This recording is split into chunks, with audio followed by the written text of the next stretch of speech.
pense qu'on a assez largement planté le décor.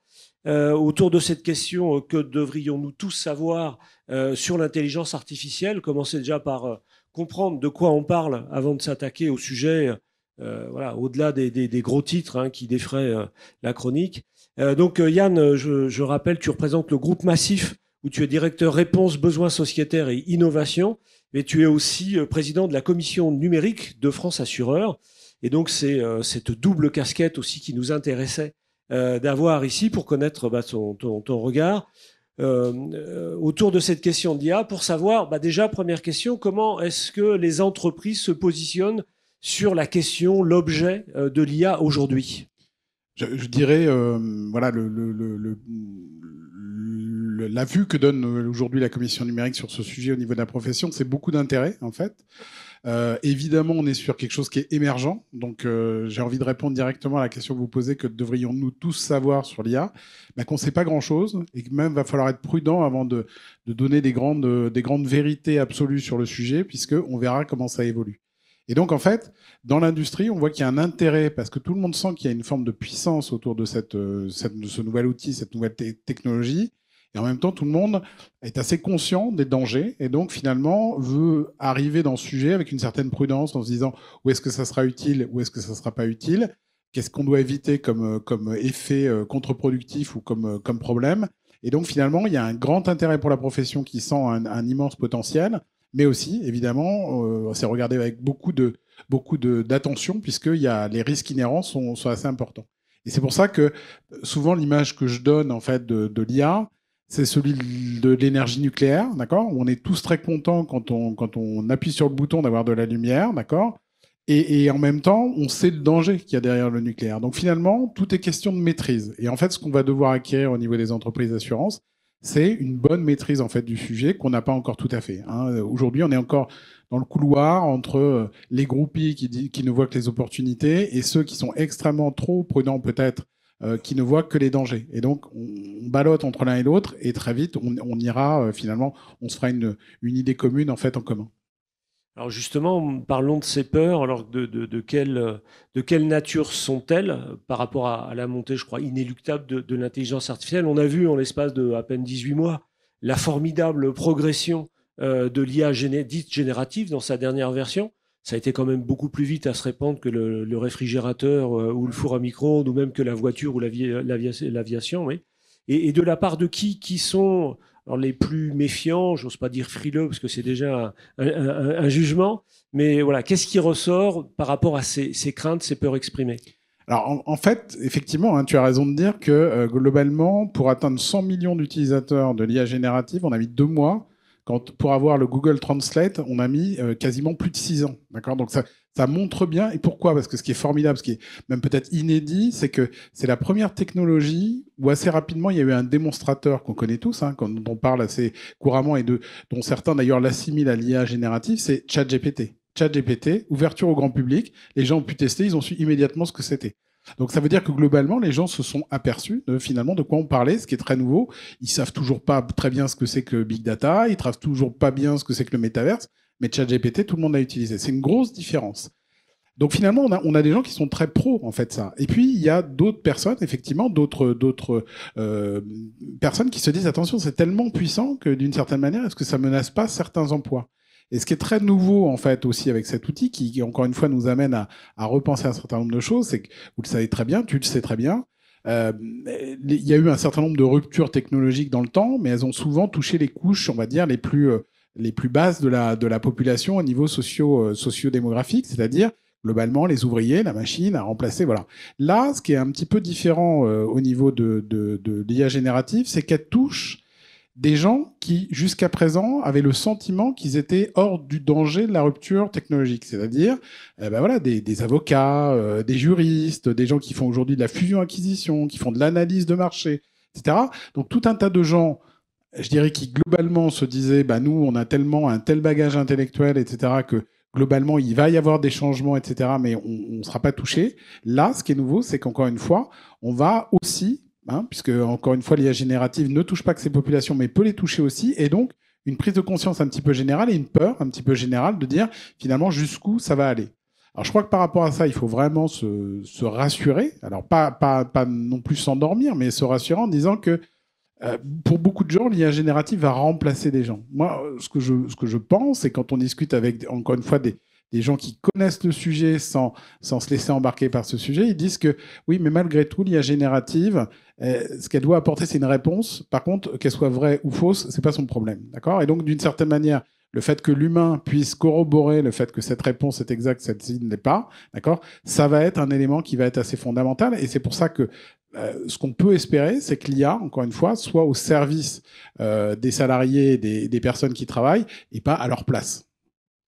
Ce qui me marque effectivement, c'est que de tout temps, l'homme a inventé des outils. Il n'y a pas que les hommes d'ailleurs hein, qui inventent des outils. Certains animaux aussi, parfois tout aussi sociaux que nous, fabriquent des outils. Ce qui me frappe, moi, c'est que quand on fabrique un outil, c'est pour augmenter sa performance. Et comme tu le soulignais, jusqu'à présent, on a surtout cherché à développer notre performance physique. Et là, l'innovation, si je te suis bien dans tes propos, c'est qu'en fait, c'est notre performance cognitive qui est augmentée. Mais ce qui me frappe, c'est que dans ce contexte-là, on a tendance à se comparer à la machine et avoir une espèce d'aveu de faiblesse parce que la machine fait plus fort que nous. Et j'ai envie de dire, c'est le concept même d'outil. Quand on fabrique une brouette, c'est pour porter plus lourd que ce qu'on peut porter avec ses petits bras.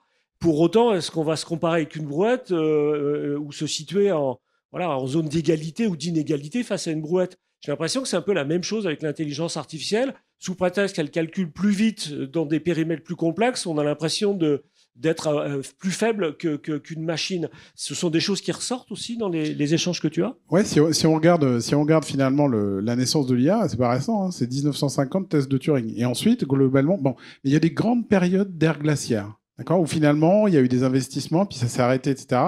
Et à chaque fois que les choses ont été relancées, c'est parce que dans des labos ou effectivement, on a mis ça en avant. La machine peut être plus forte que l'homme. Souvenons-nous de Deep Blue, hein, d'accord ? C'est-à-dire un joueur hop, ça relance. Donc finalement, en fait, c'est à chaque fois qu'on a pu dire, mais attention, en fait, on peut faire des choses supérieures à un outil classique que finalement le sujet a été relancé. Est-ce que c'est une dynamique, je dirais, qui doit être effrayante ? Encore une fois, c'est une histoire de maîtrise, d'accord ? C'est de dire, oui, ça peut être plus puissant qu'un homme en termes d'analyse, par exemple, hein, en termes d'analyse d'une multitude de données, etc. Mais si au final, ça donne une réponse qu'un humain ne peut pas expliquer alors qu'il devra justifier le résultat à quelqu'un, ben ça va pas servir à grand-chose parce que lui-même va être obligé de reprendre le temps en fait de refaire cette analyse. Donc, qu'est-ce qu'il faut ? C'est plutôt une intelligence artificielle qui soit au service de guider, d'extraire, de montrer des choses, etc., pour arriver finalement à ce que l'humain puisse, lui, maîtriser son métier, son sujet, etc. C'est pas naïf ce que je dis, hein. C'est globalement ce qu'on a devant nous, c'est-à-dire que si on ne prend pas garde à cette maîtrise, on va aboutir à un certain nombre de choses qui vont être très très problématiques et qui vont créer à nouveau un retour arrière sur cette technologie. Je donne juste un exemple, je disais en venant dans le taxi, un article extrêmement intéressant où Ford a mis en vente un certain nombre de véhicules et ce matin, donc ça faisait des gros titres. Ils ont mis une intelligence artificielle pour commercialiser des véhicules globalement pour optimiser le prix de vente, d'accord ? Puis il y a quelqu'un qui a réussi à détourner le système et donc il a acheté un SUV à 1 euro, d'accord ? $1 en l'occurrence. Bon. Donc ça veut dire qu'encore une fois, ce genre de choses-là, ben, on le voit, hein, on suit tous ces exemples, etc., de faillite, en fait, ou de défaillance du système.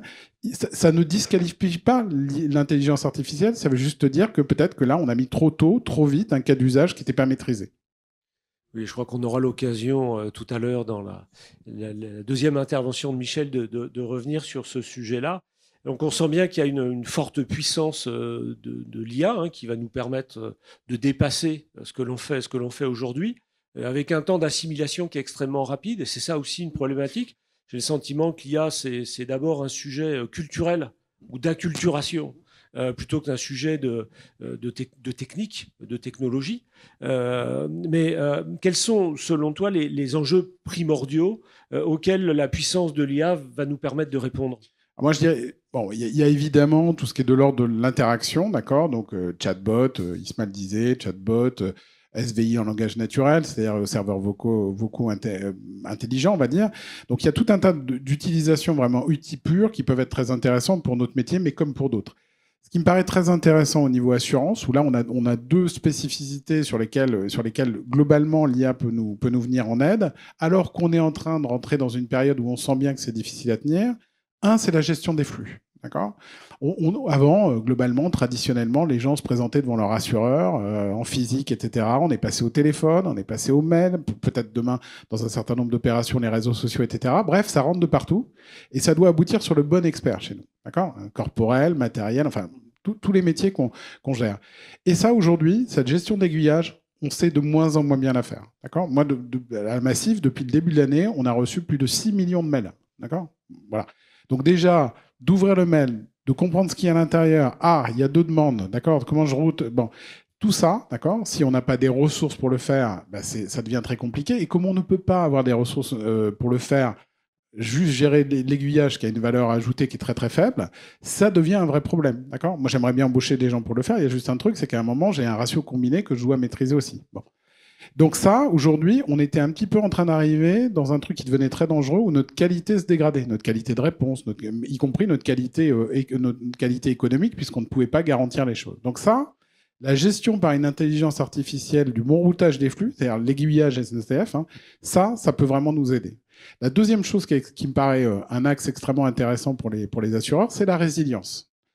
Aujourd'hui, notre monde est fait, on le voit bien dans plein de choses, non plus de gros chocs et puis on est tranquille pendant 6 mois, 1 an, etc., des gros climatiques, Cynthia, etc., mais par une succession de chocs un peu moins importants, des fois, enfin, qui ont tendance à monter en intensité, mais néanmoins, mais réguliers. Et donc ça veut dire que finalement, nos organisations ne sont jamais dans une organisation nominale, sont toujours perturbées. Il y a des dossiers, etc.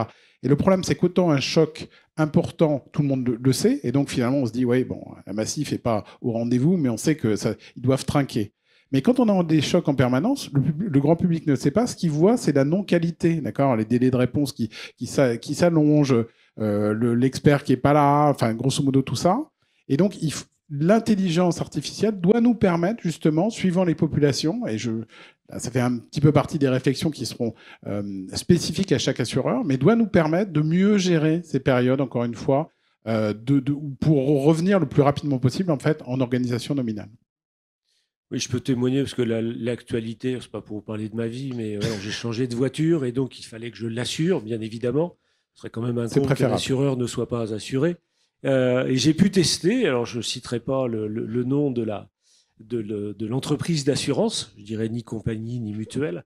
Et effectivement, je suis tombé sur un chatbot, un voicebot au téléphone qui, en langage naturel, m'a demandé quel était l'objet de mon appel. Donc j'ai expliqué que je souhaitais avoir, donc j'avais fait une souscription en ligne, et donc je souhaitais récupérer le mémo, puisqu'il n'y a plus de carte verte depuis le 1er avril, d'avoir un mémo qui me permette de justifier la présence d'une assurance en attendant que le fichier des véhicules assurés soit à jour, ce qui prend en général 72 heures en cas de contrôle, et puis de la récupérer de chez le concessionnaire avec le papier qui va bien.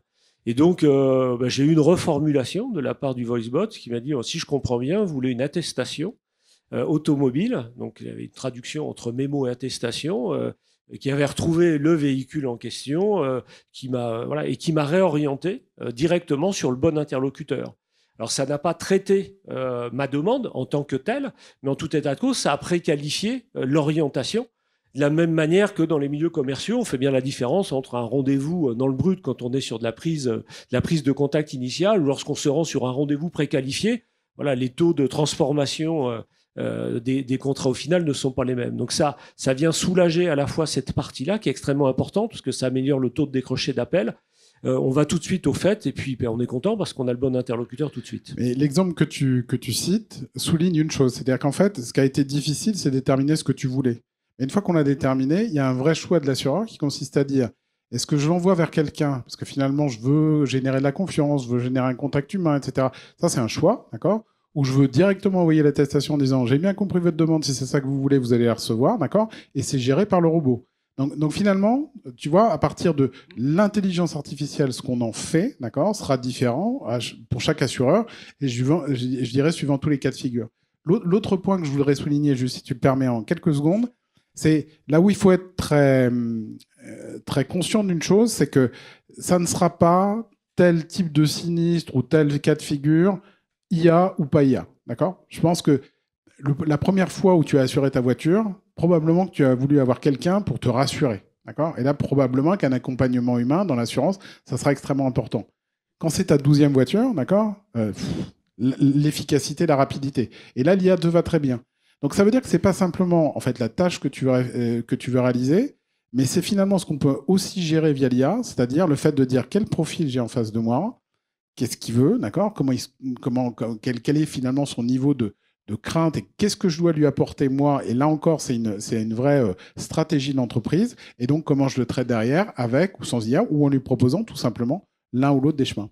Je crois que alors ça c'est extrêmement rassurant et je crois que c'est ce qui a été démontré d'ailleurs puisque lorsque l'autosouscription a été ouverte en ligne, et si j'ai bonne mémoire, c'est vous qui avez ouvert le bal une quinzaine de jours, en damant le pion une quinzaine de jours avant Groupama avec l'ouverture d'Amaguise.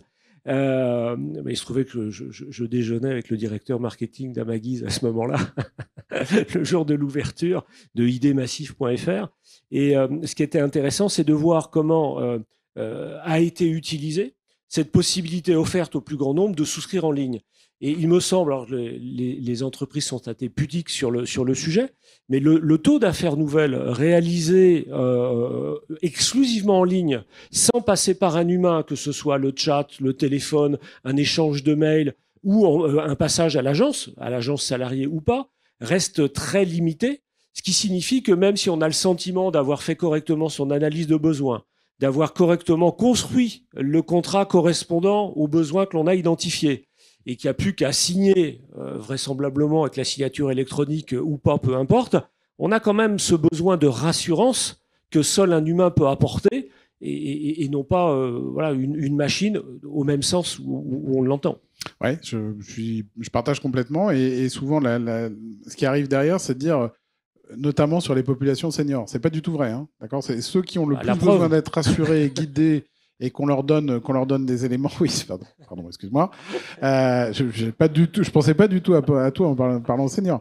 Mais globalement, c'est plutôt les jeunes. Les jeunes, ils rentrent dans l'assurance, c'est un milieu qu'ils ne connaissent pas, comme finalement tout ce qui est assurance maladie, etc. Ils ont besoin d'être guidés. Et là, ils ont besoin d'avoir quelqu'un qui leur dit, c'est un peu compliqué à comprendre, mais voilà, hein, l'essentiel, voilà ce qui est un peu en plus, etc. Donc tout ça, encore une fois, je dis pas, il faut bien garder ça en tête, je dis pas que l'IA, et le terme n'est pas très beau, mais dont la vocation est de singer l'humain. Le terme n'est pas terrible, d'accord ? Il donne bon. Mais quand même, d'apparaître comme un humain alors que ça n'est pas un humain, peut rendre un certain nombre de services, d'accord ? On peut traiter des choses en finalement... Bon, le problème, c'est que finalement, le client ou l'assuré, quand il s'en aperçoit, soit il est neutre par rapport à ça, soit il est très déçu, parce que ce qu'il vient chercher son assureur, quand même, c'est le fait de dire, est-ce que sur un sinistre que j'évalue mal dans des années, alors que j'espère ne pas du tout avoir ce sinistre, etc., je serai bien couvert, il faut quand même qu'il ait sacrément confiance en nous. D'accord ? Et donc, si on attente à cette confiance, c'est un problème en tant qu'industrie d'assurance. Oui, je crois que tu as prononcé le mot qui qualifie sans doute le mieux l'essence de notre métier, c'est créer de la confiance par rapport à un futur aléatoire. Ce qu'on achète en contrepartie de sa cotisation ou de sa prime, on l'appelle comme on veut, c'est précisément cette confiance que l'on aura dans la société d'assurance, alors portée, représentée par telle ou telle personne, à prendre en charge au moment opportun le sinistre, l'événement désagréable que l'on sera en train de subir. Tout à fait, et j'aurais même tendance à dire que là, il y a vraiment un champ pour nous qui est un champ d'exploration qui est extrêmement intéressant. N'oublions pas qu'on fait une promesse de couverture pour le futur via quelque chose qui est de moins en moins finalement le réflexe des gens, c'est-à-dire l'écrit. D'accord ? Nos conditions générales, nos conditions particulières. Alors on sait que réglementairement on n'a pas le choix, mais par contre de faire sentir ce que c'est qu'un dégât des eaux, d'accord ? Ce que c'est qu'une ERC, d'accord ? Bon, peut-être qu'autour de ça, d'accord, la meilleure compréhension de finalement ce qu'on assure, comment on va intervenir, ce qui se passerait dedans, etc. On a un vrai champ d'investigation qui mêle IA, métaverse et tout un tas de choses qui sont des outils nouveaux je pense qu'on n'a pas encore, dont on n'a pas encore bien mesuré comment ça pouvait être intéressant pour changer l'image de l'assurance, qui est toujours mon assureur est intervenu trop tard, il ne m'a pas remboursé tout, etc. Enfin, tout un tas de choses qui sont fausses, on le sait, mais qui restent quand même notre image. Si finalement les gens sont beaucoup plus, on a l'impression de beaucoup plus maîtriser ce qu'ils sont venus chercher chez nous et ce qu'on leur a proposé, alors il y a peut-être une forme de confiance supplémentaire qui va se rajuster. Moi, en tout cas, même si c'est peut-être un peu naïf, mais j'y crois beaucoup avec ces nouvelles technologies. Oui, c'est sûr que d'annoncer votre malheur et notre métier, ça fait un peu pompe funèbre, c'est pas très vendeur, ça, donc c'est pas très sexy, hein. Mais effectivement, comprendre que la confiance dont on parle n'est pas du tout de même nature, je suis un peu taquin, n'est pas du tout de même nature que la confiance que l'on a quand on regarde l'heure à sa montre, lorsque voilà, on regarde ce qu'une calculette calcule, on se doute que là, le calcul est juste. Mais ce que nous raconte un humain, voilà, top là, cochon qui s'en dédie, voilà, la parole a une valeur qui, bien évidemment, est d'une toute autre nature et qui est beaucoup plus engageante et donc qui est source de confiance vis-à-vis de nos assurés. Je crois que ça oblige à revenir sur le cœur de notre métier et là où chacun peut situer sa valeur ajoutée dans l'exercice de son métier. Je me permets juste une petite conclusion. Je pense que c'est un sujet de l'IA générative sur lequel on doit vraiment se dire qu'on ne sait pas grand-chose et se donner... Le seul reproche que je fais à l'AIAC dont Isma a parlé, c'est que c'est un texte figé, alors qu'on sait que c'est une technologie qui va évoluer. Et donc, encore une fois, il faut qu'on se dise que ça va être extrêmement important, encore une fois, d'avoir une maîtrise dans le temps de ce sujet et de se dire, attention, il y a des choses qu'on n'envisage pas aujourd'hui, mais les développements vont faire que c'est vraiment une technologie qui est très protéiforme, d'accord, qui va pouvoir être utilisée dans toute la chaîne de valeur de l'assurance. Et donc, il y aura des moments où il y aura un risque d'abus, où il y aura des choses qui nous paraîtront extrêmement dangereuses. Faudra là avoir les bons réflexes d'intervenir. Donc moi, ce que je dis en tant que président de la commission numérique, c'est je ne sais pas grand-chose sur cette technologie et je ne suis pas trop péremptoire. C'est juste, en fait, ce que j'ai partagé avec vous, c'est mes convictions à moi. Merci Yann, en tout cas c'était extrêmement riche et intéressant.